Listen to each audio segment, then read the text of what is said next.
I have come here to chew bubblegum and kick ass. And I'm all out of bubblegum.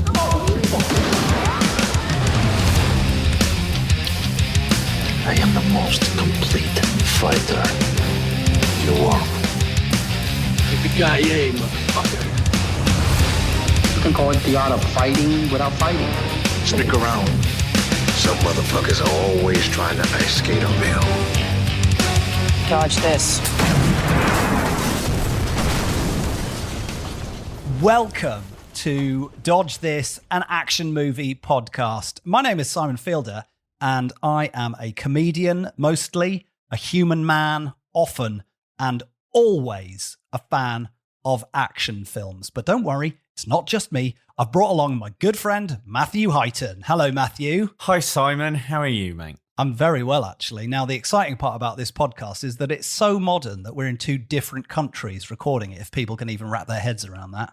I'm in Amsterdam, in the Netherlands. And I'm in London, in the south of London. That's how big London is. We have north, south, east, and west. In the former European country of England. Yes. Now, this is episode 1 of a brand new podcast, so the enthusiasm levels could not be higher. I've got the wind in my sails, and I haven't been fatigued by any kind of schedule or editing. It's incredible. It's incredible. Still, though, you're going to have to explain to people what the podcast is at some point. Yeah, I reckon I'll do that now. Let's start here. Since I was a teenager and my dad would let me rent videotapes, VHS tapes, which for the younger listeners are like big plastic MKV files. We would rent those from a local petrol station. This is not even a video shop, it's a petrol station that had a video rental concession built in. And he was, I would say, very open and willing to let me watch films designed for perhaps people slightly older. Not talking about any smutty stuff. What I'm talking about is that basically I still haven't recovered from the emotional damage that watching RoboCop when I was clearly too young to watch it has done to me. But what it has also done is sown into me a deep love for action films of every budget level from every part of the world, and especially straight to video or DTV action movies, as they're called, and also Asian action movies, and now action movies that are coming from all over the place. That, I feel, is my qualification to do this podcast. But that is very much the difference between you and me, is you seek out stuff that I probably wouldn't find, which is why I'm excited to do this, because I think I love action films. Big fan. My gran, similar thing, rented Predator 2 for me far too young. The opening of that is just guns and sexy stuff. And I had to go, sorry, gran, it gets better. It doesn't. But yeah, I mean, like, I'm the same, but I think my tastes are more mainstream, which is why I'm very excited, because I know you're going to make me watch some films that I am absolutely going to love, but probably wouldn't find straight away, which is why I'm very excited about this. That is exactly my hope with this podcast, is that I'm going to get excited watching these films, and then I'm going to have someone to share the excitement with, Matthew. Oh, did you start a podcast to have a friend? In a sense, yes. Oh, DTV action friend. So that's basically the beginning of it. We're both here. We're both excited about this. It's going to be, I hope, a celebration of action films. I don't really want to start laying into them too much, especially if we're looking at, things with let's call it a more modest budget. The greatest thing is people working in those circumstances and producing something that is absolutely kick-ass action-wise. Yeah. That's one of my favorite things. Undiscovered gems, things that just pop out of nowhere. Like we're talking about like your Ong Baks. Where people are just like, holy shit, what are they putting in the water in Thailand? The Raid, things where you're just like, a Welsh bloke in Indonesia has just made an absolutely mind-blowing action movie. Those sort of things. Hopefully we're gonna truffle hunt a few of those out over the course of what I'm now gonna christen season 1 of this podcast. Yeah. We're a film podcast who works in TV terms. That's absolutely correct.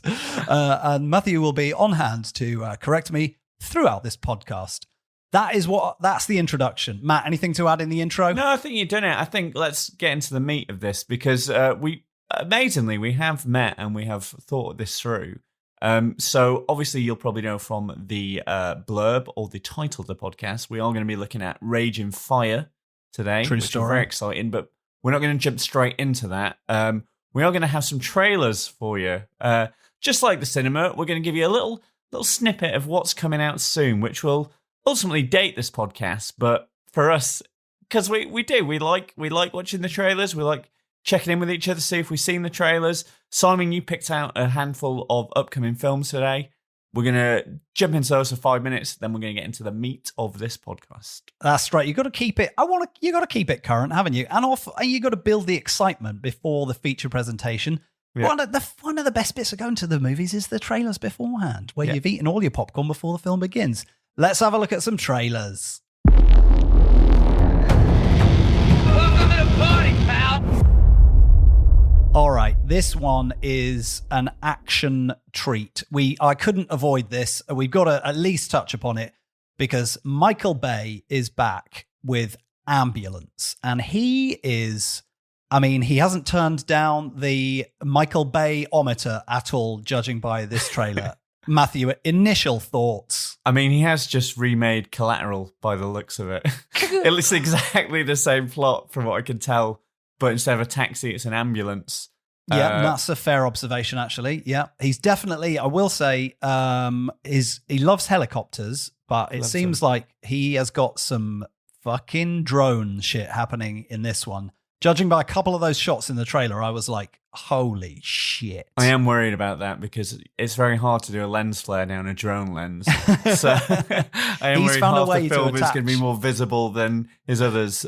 But yeah. Fair play. It does seem like pretty much textbook Bay. And I think like almost anyone with any sense, a love-hate relationship with Michael Bay. Oh, he's same. produced some absolute action classics, and he's also produced a lot of Transformers films. Yeah, amazingly. Mountain Dew's Transformers. That's if right. I remember it correctly. Sponsored by the People's Republic of China. Yeah, but again, I'm love-hate with Michael Bay. I'm going to say something quite contentious. I didn't hate Six Underground. I haven't seen it.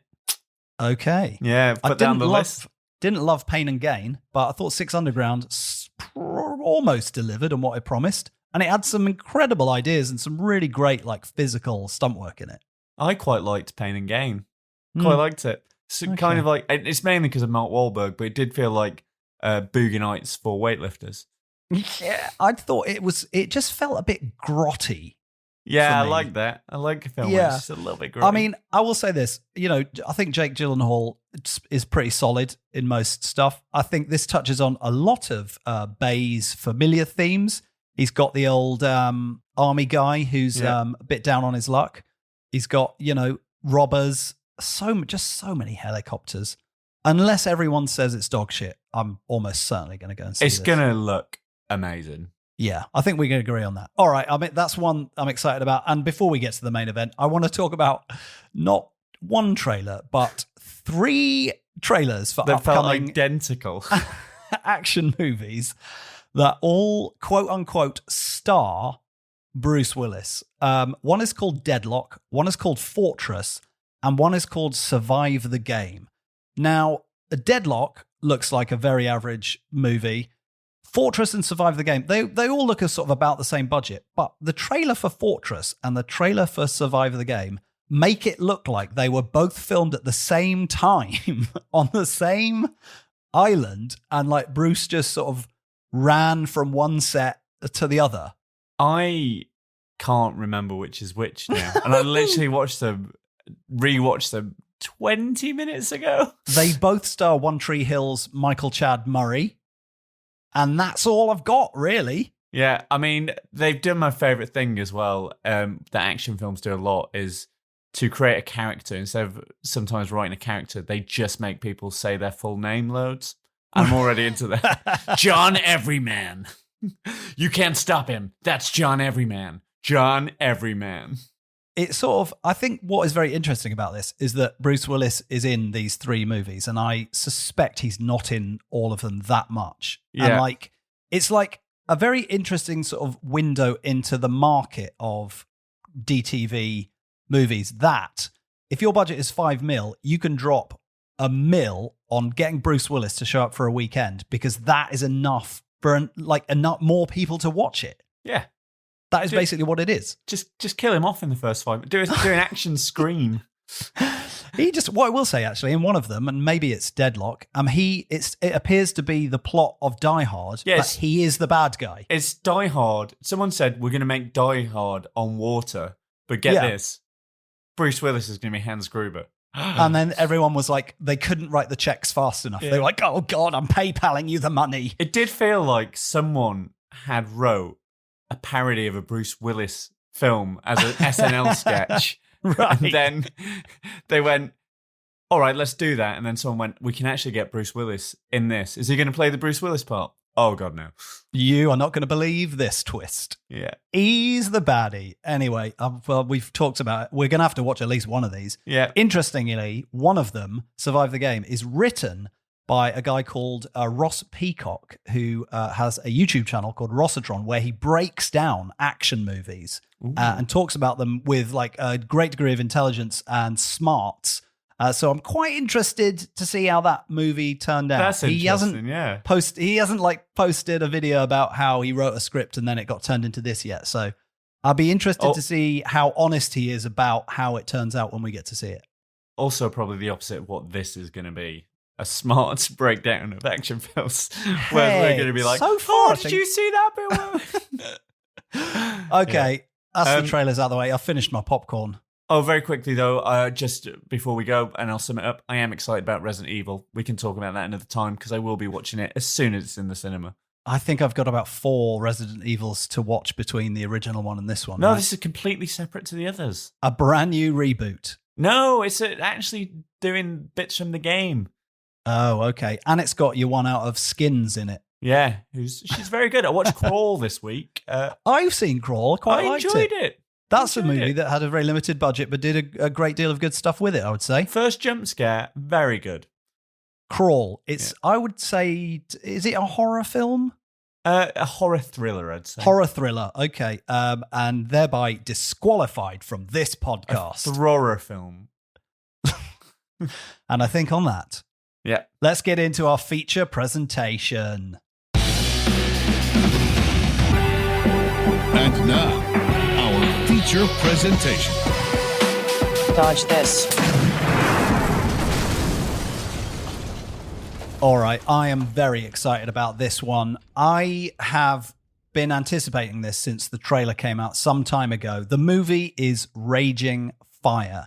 It is what some people are calling the last bastion of Hong Kong cinema. It's the swan song of famed Hong Kong director Benny Chan. Sadly, he passed away before this film got released. So it's like his last movie. He'd shot the whole thing and then he passed before he could edit it, which is super sad. And it's also like in a way a sort of, I don't know how you refer to it. It's like a sort of nostalgic nod to the good old days of Hong Kong cinema, I would say. That was exactly what I felt as soon as I saw it. Was like, this could exist in the 90s. Like, it's the most... even the tropes in it are the most 90s action Hong Kong cinema tropes you can get. That's it. It ticks so many boxes. And I think just for people who aren't up on the backstory of this movie and the people involved in it, I can give you a quick rundown. Benny Chan, very successful Hong Kong director, directed Jackie Chan in a bunch of stuff like Who Am I? And Rob B. Hood. Don't need to get into too much about that. But also like a lot of classic stuff from like the late 90s, early 2000s. He did like Gen X Cops, a film I owned, Matthew, on VCD. Wow. Anything to say about VCD? I think you are the only person I've ever met who's ever... The only person outside of the Asian subcontinent to own Did you also a have a mini disc? I did. You are so... Yeah. Oh, painted myself into a corner. Anyway, yeah, so he's done that. He's done Invisible Target, which was another quality one. New Police Story with Jackie Chan, which is also pretty good.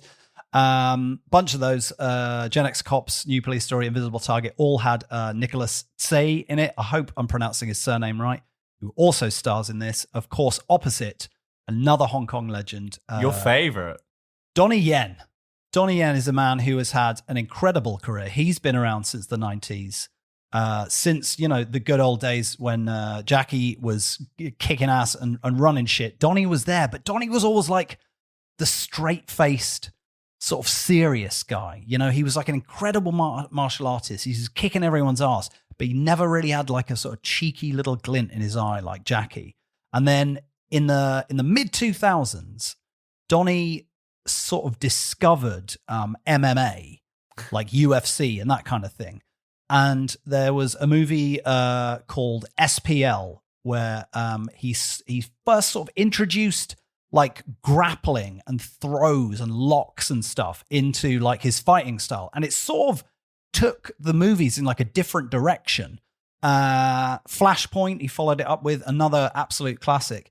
And so since then, he's sort of tangentially broken off almost into his own little realm of this like really sort of, it's like Hong Kong style fight stuff with like super choreographed, really quick, but with this like really rough sort of brawler edge to it, which is evident in this movie throughout. It makes it more like, it gives it a real grit and realism to it though. It's like watching two blokes fight outside a pub, but slick. Like just ripping at each other's shirts and stuff. Exactly. Yeah. So basically, to sum up this movie, I can read the Wikipedia sum up of the plot. Why don't you give the Simon Feilder synopsis for this? Yeah, because I read it and I was like, that is not how I would sum that movie up in any way. It was like, oh, is that what it's actually about? It's basically about a really sort of uncorruptible cop and his partner, and some slightly dodgy shit goes down, and the uncorruptible one can't be corrupted, and he has to be so honest. But what that means is that his partner and some people get in some shit, go to prison. Years later, they get out of prison, and they're pretty angry about some stuff, and then about 400 policemen die. Spoilers. There will be spoilers, by the way. Yeah, that is basically it, isn't it? They come out of prison and then they're sort of like a baddie group of robbers. That is the underpin of it. Yeah, it's interesting because it is just a good cop, bad cop thing, but they do play that idea that a different set of circumstances, it meant either of them could have become the bad cop, but Nicholas Tse doesn't just become the bad cop; he leans into it. So much. There is like a lot of for me, like, I will say this, it's also the storytelling is sort of, it starts off, you just, here's the movie and we're going, and then suddenly it just goes, oh, we're actually in a flashback now. But it doesn't really, when I was watching it, I didn't know it was a flashback. I could tell straight away.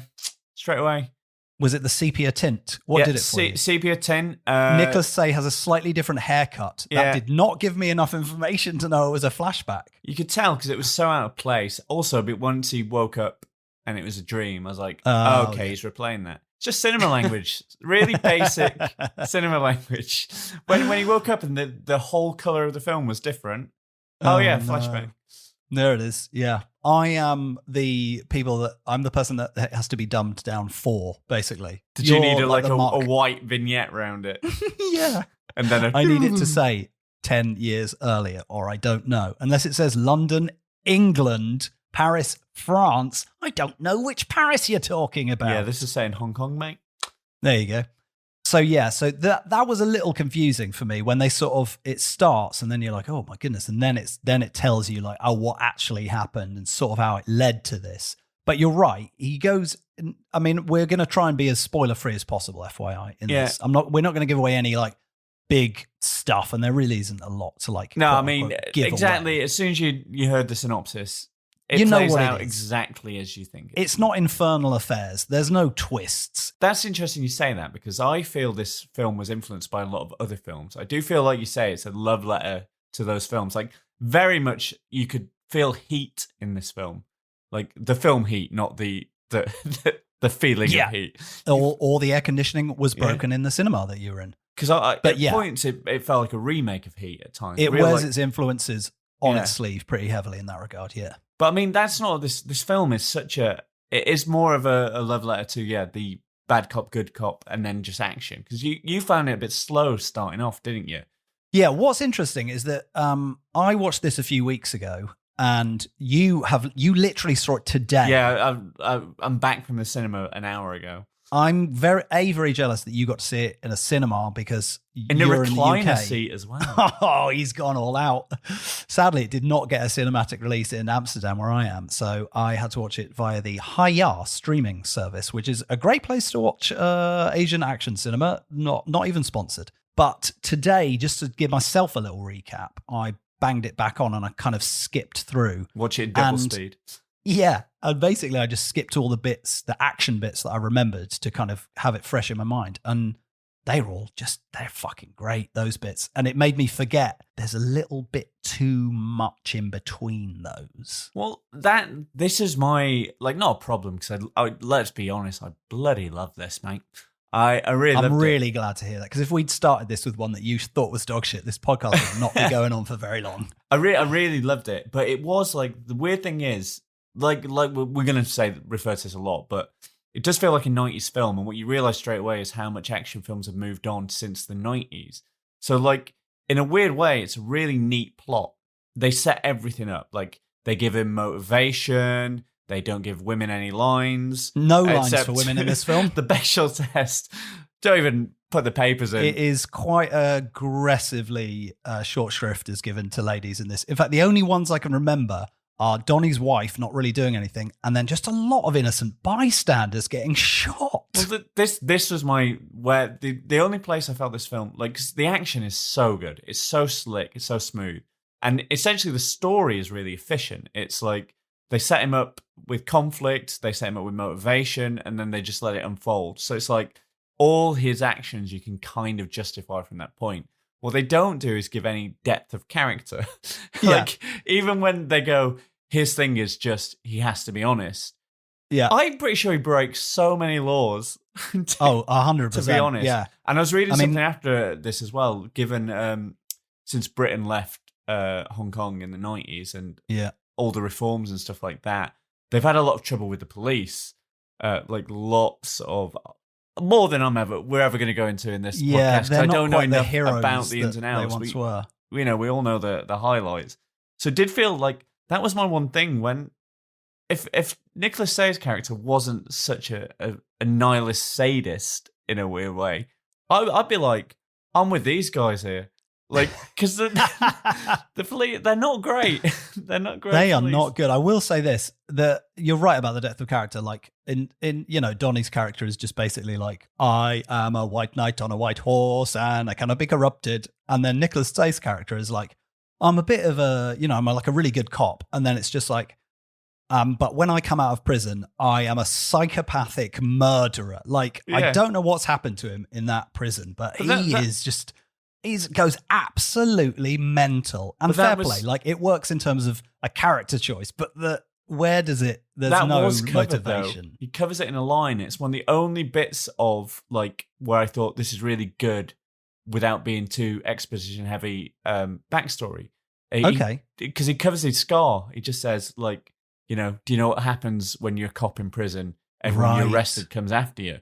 And that's why, his mates burn and they're all messed up. They've had the worst time because these guys were proper good. They were the best cops. And then due to, again, what I really like about this is they never put the onus on them as individuals. They always put it on duty.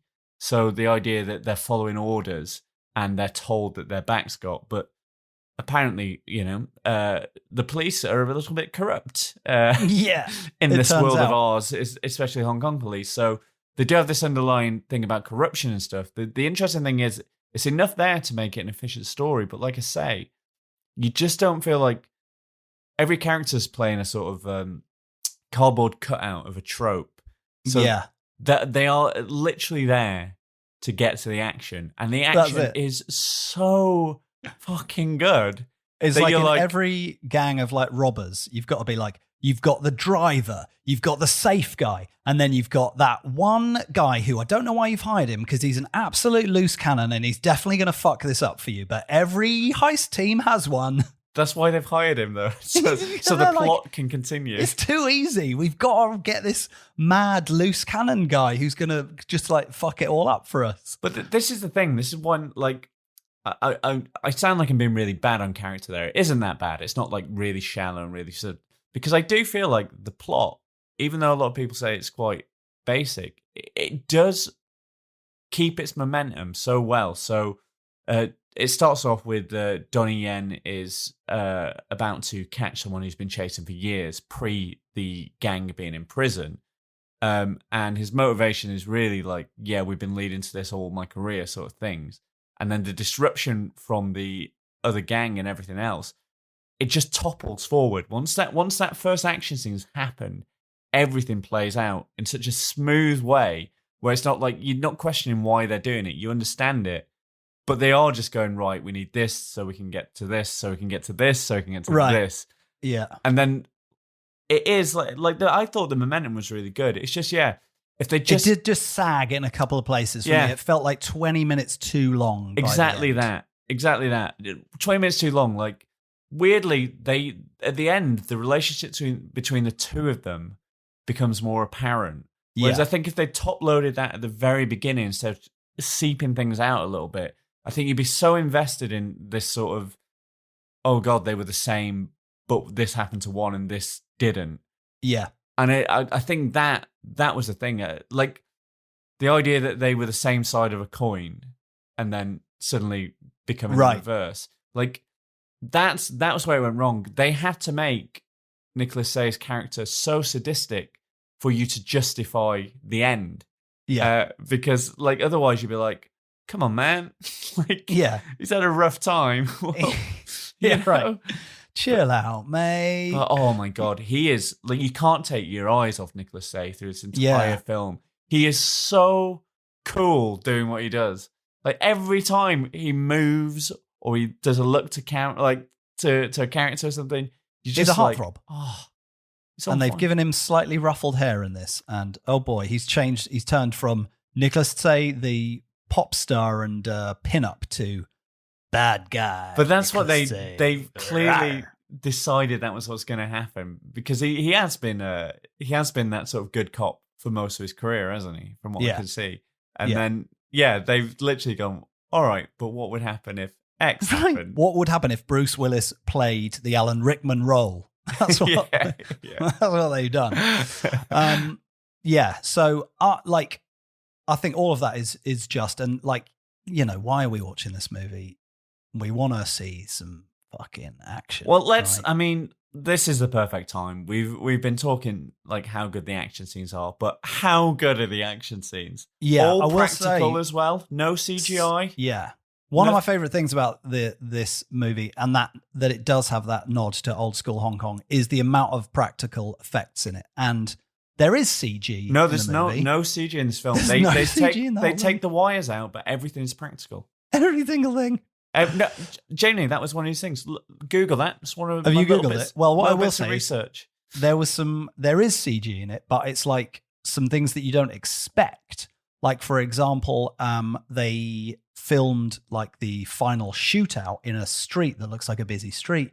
It's actually a set, and all like the backgrounds and stuff are all CG. And that's like great use of CG. You don't notice it. There's like some cool drone shots where you're like, oh my God, this is like in the middle of Hong Kong, but it's actually on like a little road that they built next to some stuff. Yeah, there's some really like cool behind the scenes bits where you just see these big, you know, green walls and stuff, and they put in extra cars in some of the car stunts and that kind of shit. But all the stunts are practical, right? But most of the other stuff is practical, yeah. And what I quite like is that like there's quite a lot of gunfights in this movie. And it has the holy trinity of action, doesn't it? It has hand to hand, it has car chases, and it has gunfights. check, and triple check. Yeah. Yes. And I think one of the hallmarks of, and this is, not to judge lower budget movies, but the difference between a low budget gunfight and a high budget. And now I say high budget, I did Google this and I couldn't actually find out the US dollar budget of this movie, but I think it is a high budget Chinese movie. And that is evident in the amount of like practical gunfight stuff, like destruction, like practical squibs, so it's not all like CG muzzle flashes and like After Effects bullets pinging off stuff. It's the shit like from the old John Woo movies where like glass is shattering, like tires are puncturing. There's just like bullet holes appearing in stuff. Shit's like breaking and it just puts you in it, 100%. And as much as it wants to be Heat more than anything else during that moment, like that is what made Heat so incredible. Like it feels like loud and visceral. And it's just like, even just watching it back, I was like, just making faces and being like, ugh, like ducking away from the screen because it's like it's sort of powerfully brutal. Yeah. I mean, exactly that. It was weird because like what I love about this style of cinema, and I think this has become more popular post-Bourne in the West, but it's always been a thing in Hong Kong cinema, where you feel like the environment dictates the action, not the action, the environment being written around the action. And I love that. I love that in an action film where if you see anything in the background, it could be part of the action scene, but it's never going to be like in an old Street Fighter game where the barrel's just a bit more realistic than the back of the set. So it's destructible. Like everything is a thing. And because Donnie Yen choreographed the action, didn't he? That was the thing. Yes, he was did, the action director. And everything, you feel like it is just happening in that sort of real time and just a step wrong and that'll be the end. Yeah. It's like, it doesn't feel like, oh, this guy's indestructible. It feels like this guy is just very lucky that he's not dead right now. And one of my complaints is that it takes 40 minutes before Donnie gets to like get in a scuffle with anyone, right? There's like a gunfight that kind of like catalyzes the plot, but then it's not until Donnie just decides to be marginally lawless, some might argue, and work outside the lines, despite him being absolutely incorruptible. Basically, he just decides to like go and find this gangster, and then there's just as soon as it's so difficult to know how to describe it. There's a shot. I know exactly where you're getting at. There is a zoom out. There's a pullback, and it's just sets the stage for what's going to come. It just gives you enough to go, don't worry, guys. This is where he is. This is how many people are here. It's good. It's Some people happening. are getting kicked in the face right now. Don't worry about it. It's happening. It's like that bit in Mission Impossible 5, the Henry Cavill one, the last one, right? Yeah. Arguably the best one, where they have that amazing fight in the bathroom, Yeah. and Cavill like reloads his guns, by which I mean his arms. He just sort of cocks his arms, like ready to get back into action. And there's a little bit where it all kicks off, and Donnie just starts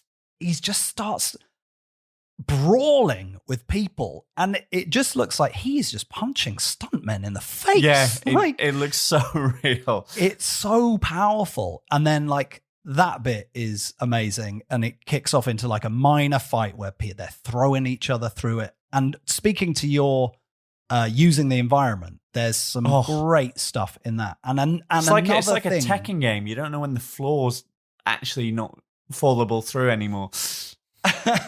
Such a deep cut. But it's like that's one of the beautiful things about Hong Kong action, and and latterly good action cinema that's sort of been, the mantle's been picked up by the likes of like the sort of John Wick crew, where it's like there's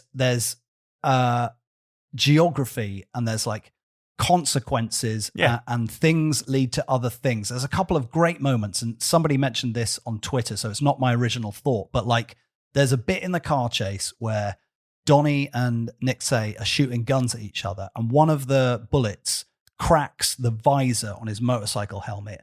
And then later in that scene, Donnie elbows him in the visor and it smashes the whole visor out. So then you can see his face. And it's like, one thing leads to another thing. There's a bit later where they're in a fight and like he sweeps his leg and he falls down, and then he tries to sweep his leg again. Donnie hops over it and like throws him across the room. It's incredible. Like, the detail is incredible. But this is why I think that the action works so well, because essentially these guys can fight, and they give you enough to know that these guys can fight, but they will still go to guns first. They're not going to they're not going to sort of, just because I can fight. They're not looking for that big conflict. They just want the other one dead. And it just happens that they've missed each other enough times for it to be in a brawl. And the brawl is vicious. That last brawl is vicious. I mean, we got to touch on the last brawl. Like, I could. It turns out I can talk about this movie for probably. Probably for about 20 hours. Like the thing this podcast has to be under 45 minutes. The final brawl, though, it's spectacular. It's incredible. Brilliant. But all the fighting in this is brilliant. Like, and something like, just to hark back to the scene we're just talking about in like the I don't know what it is, like it's like a shanty town, isn't it? Almost. Yeah. They do close quarter fighting so well. In that, I can't remember the last time I saw a fight where it's one person on loads of people, and I felt that excited since Old Boy. Like, it felt like that corridor scene, but in a different sort of style. Yeah, it's so beautiful. But yeah, this is what's great. It's exactly that. Donnie Yen's character. Sometimes it feels like his only character trait is he loves fighting, but he doesn't want to admit it. Like, generally, when he's saying, he comes home at one point, he goes, "This is the last time, I promise," to his wife. Promise, as if to go, "You do this all the time." Like, I would say also, I haven't said it yet in this podcast, but after I watched this movie, I was like, "Gosh, Donnie. I suppose Donnie must be almost 40 by now." Like, completely disregarding the fact that I've been watching his film since I was like 12. He's 58. Yeah, I know. Doesn't age. Don't get me wrong. He's definitely doubled for some of the his pension in 7 years. Big spills, but my God, he can go at it. And the final fight, like when I spoke about his sort of getting into MMA in the early 2000s earlier, the film SPL Chapeau Lang, or Killzone as it was known in the West. There is one like seminal scene, which Matt, I will send you a link to after this so that you can enjoy it, where he fights Wu Jing in an alleyway, and Wu Jing has a knife and he has a baton. And then at the end of this movie, it's in the trailer, so it's no spoilers, but it like obviously it's like a hat tip to that movie when Nick Tse pulls out knives and then he just pulls out that baton, and I was just like, "Oh my God, this is going to be so good!" And it really is. That last fight is just great. In terms of a fight as well, that is like watching the fighting version of two chess grandmasters. Like, it is like, you know how films work, but there was and I won't say which way it goes, but it is one Let's fight. see if they can guess. But it is one fight where I didn't know if one of them would be killed off, if both of them would be killed off, if if one of them would be spared at the end. I didn't know how the outcome was going to be, and the fight was so good that like I couldn't call it at any point, even though Hollywood and film language tells you how it should go. I felt like they literally might do anything here. Yeah, and it has got that little bit of like an improvisational feel, and that is something that like nerded out over in SPL, where there was like behind the scenes footage of him and Wu Jing just literally like improvising moves with fake knives and a baton, and it felt like a little bit of that in this, where it was like, I mean, and there are some like so two things about Donnie Yen in a fight. His takedowns are incredible, so good. There's a wall takedown in this film that is MMA. It's good. It's the MMA that you don't see so much in other movies. So he's like, he can kick you in the face, but also there's just a couple of bits in this movie where somebody gets like suplexed out of nowhere. And it's just beautiful. I love that shit. Yeah. But there's something else. Donnie Yen, I always forget this. The guy can move over the space of a meter so fast. He has like this thing where he just leaps off one foot. He does it in loads of films. 58. It's like watching a cobra that's the size of a bear come at you. It's just terrifying how fast he can move. And I love this because Donnie Yen, he's got this thing. There's something about him versus Nicholas Tse. Like Nicholas Tse is very good at kicking. I will say that for the guy. His kicks are textbook. If his kicks were dives, he's Olympic gold. Like he's no Tom Daley. splash. There's no splash. And he's a heartthrob. He's the Tom Daley of Hong Kong cinema. Yeah, he exists. That's what I've always said. He's the Tom Daley of Hong Kong cinema. He gets that a lot. And he knits. Yeah. But yeah, he's like so slick. But you get like, that's the thing with Donnie Yen. You get a feeling like he plays that as well. He's obviously learned all these skills over the years and he's improved, but he's almost a reluctant fighter. When he goes in, it's like, I'm not going to be that guy who's got all the energy and all the stuff. I'm just going to deal with what comes at me and I'm going to get the job done. Yeah, and it's brilliant. Yeah, I don't want to say too much, but no, I think we've almost effused over this movie so much at this. I don't want anyone to go in with like impossibly high expectations, but if you love Donnie Yen and you love the Hong Kong cinema, I hate to say it, but it's like of yesteryear. I mean, I don't want to get into the details of like the kind of Chinese influence on Hong Kong cinema, but like the industry isn't what it used to be, and it is quite sad. Yeah, but there's definitely a resurgence. Like Shang-Chi, for example, that was almost a love letter to Jackie Chan at times. Like there's so many things in that. There's definitely something coming back. I think there are people, flying the flag for that. And thankfully, like a lot of people have brought that style to the West, but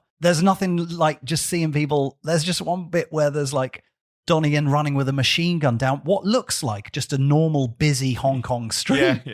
It just reminds me of like the good old days of like just Jackie Chan on the top, diving onto the top deck of a bus, and it just looks like no one closed the streets and they just did it, Well, I mean, it does feel like they just went, oh, screw it, let's just fuck up Hong Kong. Yeah, right. We're going to move to America after this. I'm done with this place. Let's have one last hurrah. One thing before we wrap up, because we have talked about the action. And again, that would be my take on it. You're not going in there for a groundbreaking plot. You are going in there to just watch some of the best action sequences you ever see. But we can't close this podcast without just talking about that motorbike car chase action scene. I know you mentioned his visor, but oh my God, because you weren't sure about that bit. I thought it was one of the best bits of the film. Well, okay, so let's do. There's two. So that's the holy trinity coming together. They actually manage to have an action scene that is a car chase / motorbike chase, a gunfight, and at points and a fist fight and fist brawl. Yeah, yeah. At the same time, actually, that is, you don't see that very much, and that is, as much as you're like parts of it are a little bit janky. You're like, I will forgive this because there's just like the level of innovation and imagination to just go, he's on the bike, he's in a car, let's just have him try and have a fight still. It's amazing. There's a bit in that scene where, again, it won't spoil anything, but look out for it. He basically crashes, he jumps his car off an embankment and comes over and crashes onto another car, which is practical. But it does feel like, because it's practical, it doesn't have that sort of now glistening Hollywood feel. It does feel like someone's like mum's just driven into someone. It's like they've just really borrowed their dad's Peugeot and been like, just drive as fast as you can, let's see what happens. Yeah, but at the end of that scene, there is a bit with a kid, and we've talked about this. It is. Let's do it. I think it might be time for the first recurring feature of the podcast, Matthew. This is the bit that we are going to call the action replay.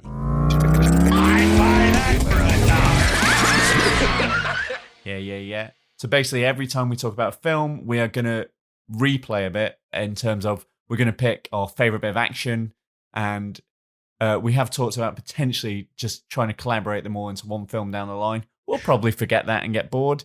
I would have thought so. Yeah. But almost certainly what we need is a leaderboard. Yeah. Don't know how the point system is going to work, but so far on the leaderboard, what we're going to call it? Car Kid Save? Oh, it's amazing. Yeah, it is. Well, you can explain it without spoiling it. Okay. There's a car chase sequence. There's the classic mum and child don't look both ways. or hear gunshots in the near distance, or the screaming. impending gunshots, They're just fist fight. They're into their day. I don't know what's happening. Maybe they're running late or something, and she's just a bit stressed out. But for some reason, she decides to cross the road without seeing a fist gun car fight happening. This happens a lot. The bike, I'm not going to say exactly how, but basically, Donnie Yen, he manages to skid the car, come out of the car, flip off a truck, and grab the kid to save the kid in a hug. And it happens so fast and so incredible. It's beautiful. It's so good. I will say we don't see the mum after that. She might have been mowed down. Because as we know, women are not allowed to have any lines in this film. Unless they're saying, hey, honey, just to motivate you into having something to fight for. Yes. I'm pregnant. Or if they're being collateral damage in a city-destroying gunfight. Or if they need to motivate a villain into giving the heroes a lead. Oh, yeah, fair play. Yeah. Apart from that, though, it's not a great movie for the ladies. But that is an incredible moment, and that's our first action replay moment of the season. I'm very excited. I mean, it's one of those moments where I laughed out loud, but in the best way. Because I was just like, the absolute gall of this, like, it's so ridiculous, but it's executed so well. You just have to like stand up and applaud. It's incredible. I look around the cinema, but there's only one other guy there. So that guy's experience is me looking at him during that moment. We had a little thing where he went, yeah, I know.